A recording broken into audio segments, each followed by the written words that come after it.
All right, welcome back everyone. So in this lesson we will be talking about modality perfect. All right, so let's first try to understand what is modality perfect. But before I start with that, I want to talk very shortly about have plus verb 3, because this have plus verb 3 will come in so many places in our English learning adventure. So have plus verb 3, people, it has got two different uses. Now, first use is present perfect tense. Now, we talked about this very long, all right, for very long. So in present perfect tense, we use have verb 3. And in this tense, if you are using have verb 3 as present perfect tense, then have verb 3 expresses a present meaning. Now, I told you this for so many times. Present perfect tense is a present tense, okay? And it is formed by using have verb 3. But there's a big but here. In all other places in English, have verb 3 expresses a past meaning. So here, have verb 3 has a past meaning, all right? Normally, let's say, have verb 3 has a past meaning. But in present perfect tense, it gives us a present meaning. So it will be useful in learning modality perfect. And modals express past meaning in two ways, okay? First way is some modal verbs have past forms, like can has a past form and it's could. Will has a past form and it's would. Have to has a past form and it's had to. Is are able to becomes was were able to in past. But the second way to give past meaning to modals is modality perfect. So if you have modal verb plus have verb 3, then you are using a past meaning. You have a past meaning combined with a modal verb. So everyone, I'm going to underline this for so many times. Have verb 3 gives us a past meaning. All right? So what does that mean? Let's first talk about advice. Now, in order to give advice, what do we use? We use should, right? Ought to, etc. So, in order to give a past advice, if we want to give a past advice, then we use should plus have verb 3 or ought to plus have verb 3. But you might ask, teacher, how can you give advice for the past? I mean, it's not possible. What happened, happened. It's finished. It's end of story. Now, so, for this reason, should and ought to have verb 3 means that it was advisable for you to do it. So, but you did not do it. So, should have verb 3 and ought to have verb 3 means it was good for you, it was advisable for you to do something, but unfortunately, you did not do it. All right? So, one example. I should have called you before coming to visit. So, you visit a friend, but then you see he's terribly busy and you regret this decision. So you say, hey, I should have called you before coming to visit. So it was a good idea to call you, but I did not do it. Okay? Or, you ought to have showed more confidence during your interview. You should have showed more confidence. You ought to have showed more confidence. It was advisable for you, but you didn't do it. All right? So, in order to give past advice, we use should have verb 3, ought to have verb 3. All right? Now, second type of modality perfect is probability or possibility. Now, again, we have two types here, weak possibility and strong possibility. All right? So, might, may, could have verb 3, might, may, could have verb 3, they express a weak possibility in the past. All right? So, right.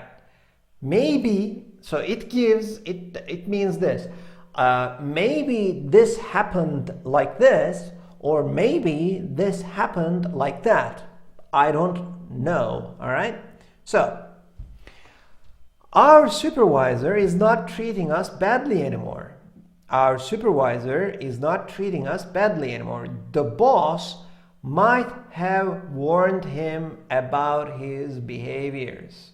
So, what does it mean here? It is possible that the boss warned him, but we are not sure. All right? Maybe the boss warned him. So, the boss might have warned him. Our ancestors may have lived healthier lives when they were hunting and gathering. All right? So, it's possible, I don't know, maybe it's possible that our ancestors lived healthier lives, but I'm not sure. So I repeat, our ancestors may have lived healthier lives. All right? Could have lived. They could have lived healthier lives. Now, of course, when we say probability, we also talk about strong probability. No, there's one more point here. The structure might have, may have, and could have verb 3 is very commonly used in if type 3. If type 3. If type. So, if I had studied harder, I might have received better grades. Now, I don't want to explain this one because this point will be covered in detail under if conditionals, but I'm just trying to remind you, might, may, and could have verb 3 is very common in if type 3. Now, strong probability or strong possibility, let's remember, in order to express strong probability, what do we use? Most basically, we use must. Okay, so in this form also, we use must have verb 3. So must have verb 3 expresses a strong past possibility. So here you are saying most probably in the past this happened like that. Okay? So a thief must have stolen. So I lost my keys. I don't have my car keys, for example. Okay? And I'm saying, hey, a thief must have stolen my keys when we were in the cafe. It means it's highly likely that a thief stole my keys. Or the remote control to the TV, of course, of the TV is not working. My daughter must have dropped it while playing with it. My daughter must have dropped it. It's highly likely that my daughter dropped it. I'm making a guess. I'm guessing it, but it's a strong guess. The copyright owner must have restricted access only to in-campus users. So, for example, I cannot reach a thesis or I cannot reach a book online. So I'm saying, hey, the copyright owner must have restricted access only to in-campus users. But I'm not sure. Maybe it's not that. Okay? Now, this is very, very important, everyone. Normally, we use must to give advice, right?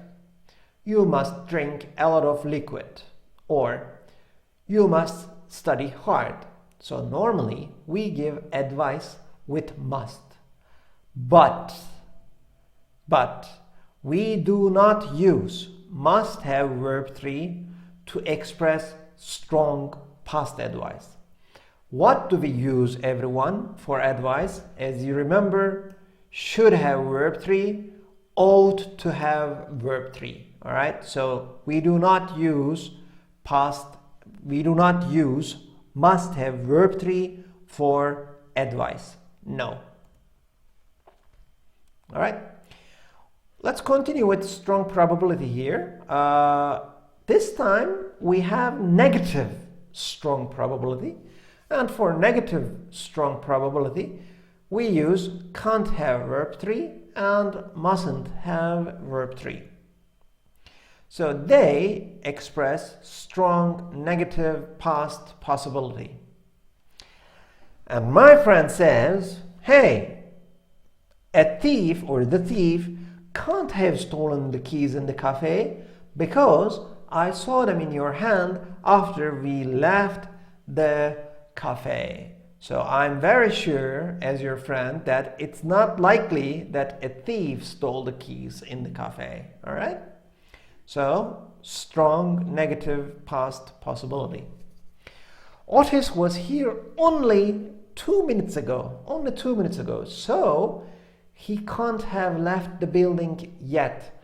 It's not possible. All right? So, can't have verb 3, everyone. The dog didn't eat what we gave him. He mustn't have been very hungry.